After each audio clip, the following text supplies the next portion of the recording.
Hey, Blake. Welcome. Since this is the first time we've spoken since you re-signed, I mean, could you just, I guess, go into your thought process? And Sean Marks had mentioned that you may have said to him something along the lines of, hey, there's unfinished business here that we didn't complete or that I didn't complete. Could you also touch on, I guess, the general parameters of that conversation and that feeling that there's more business out there? Yeah, I mean, first of all,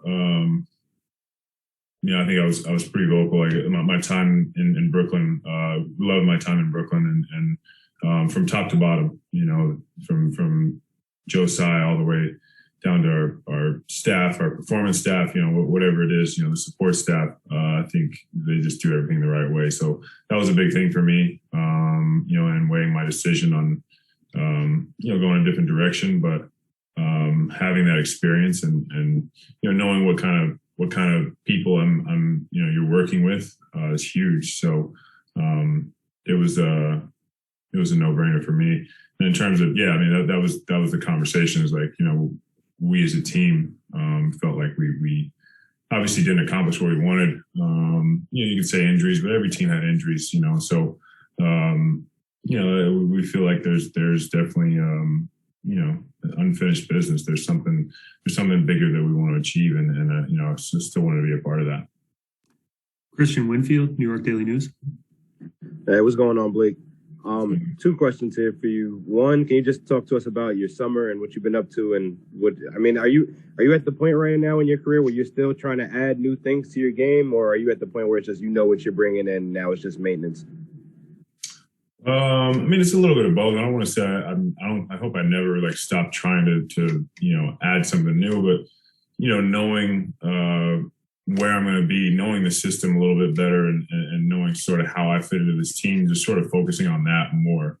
So a lot of space in the floor, a lot of catch and shoots, a lot of pick and pop, making decisions off a roll, off of somebody getting doubled off of pick and like a high pick and roll.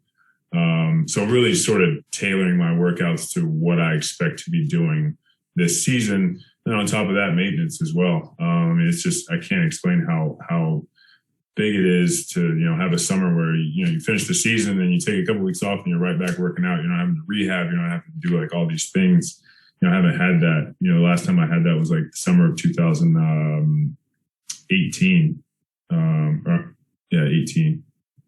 17. Going into the 18-19 season. So, I'm just so thankful for that, and the time I've been able to spend on my body and also my game. Sorry, I forgot the second question. No, I was about to ask the second one now. In terms of coming back and the decision to come back, was it a difficult decision at all? In that maybe there were more offers out there that were tempting. We saw Jeff leave Brooklyn to go to Denver. Were there other offers like that for you out there, and you just had to make the decision to stay? Yeah, there were, but like I said, it's especially with talking to guys who have sort of, I had a conversation with Jeff, and I talked to other guys, guys who have sort of been in different situations and not necessarily been in the same spot multiple years. It's always sometimes, I don't want to say a guessing game, because you can kind of get a pretty good feel for how teams are going to work, but you never know in the situation, and this was a situation that I was comfortable in. So. A lot of those other offers didn't necessarily, just going to make more money or going to a new spot for maybe a bigger role wasn't really the thing. It's like I said earlier, it's a thing where I know this situation. I know what I can do with this team. I know my role with this team, and we still kind of left the season with sort of a bad taste in our mouths. Alex Schiffer, The Athletic. Hey, Blake, good to see you. Sorry if this was already asked, I jumped on a little late, but, some of the new additions, Patty Mills, James Johnson, DeAndre Benver, you've been in the league a long time and played alongside a lot of these guys, or against them. Just, can you kind of speak to what they add from your perspective to you guys?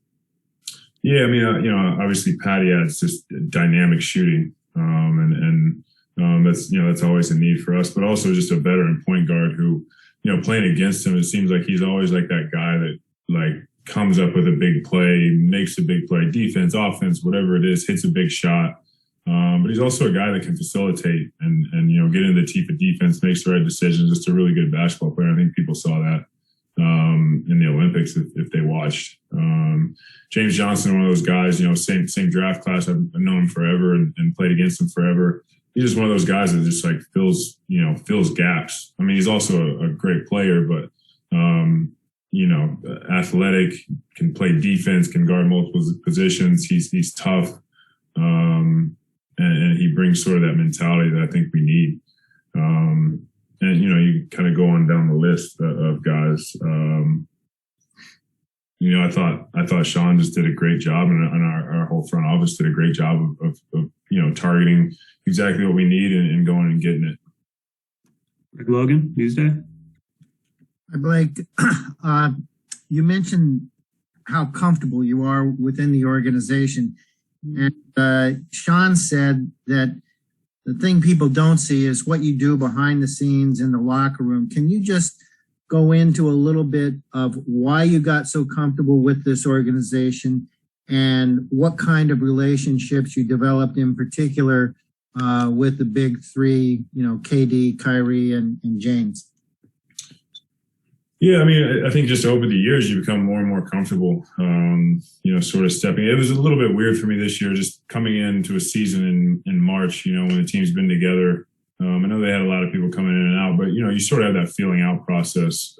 So, once I felt like I kind of understood the dynamic of the team, I feel like I could sort of use my voice a little bit more. But, I mean, this year I hope to do that even more, being there from the beginning and so much is put on our big three, KD and James and Kai,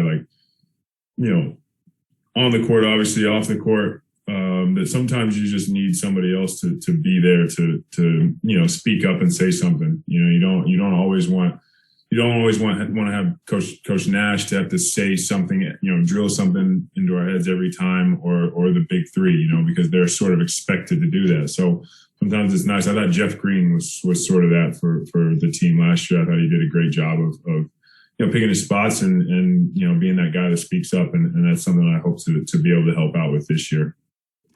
Malika Andrews, ESPN.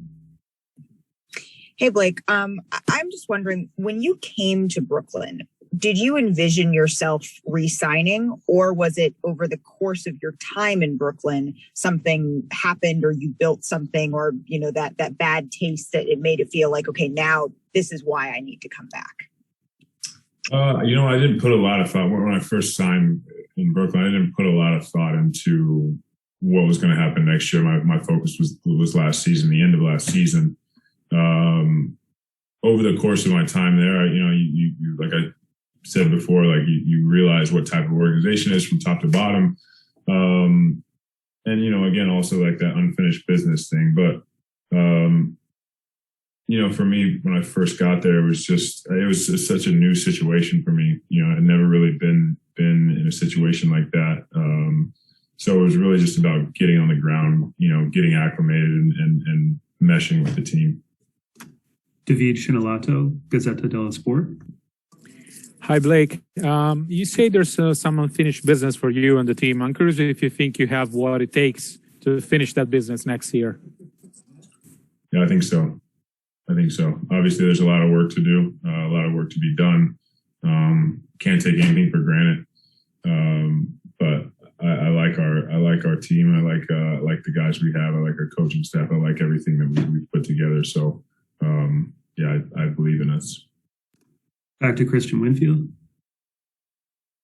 Hey, Blake, I'm wondering if you have had much time to watch Summer League and if you've seen some of the rookies that you guys drafted play, specifically Cam and Day'Ron, what you made out of their games.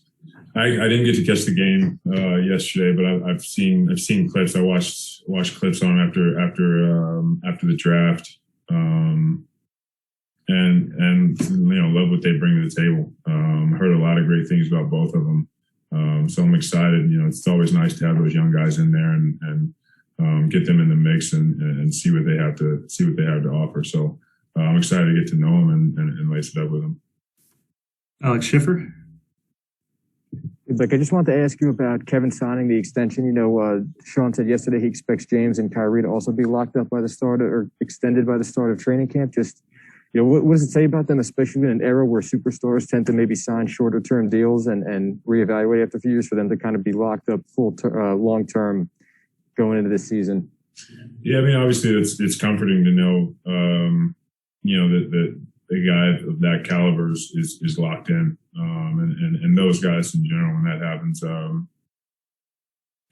Katie's kind of like that piece that brought everything together. Him and Kai coming here, and then getting James here, and you saw.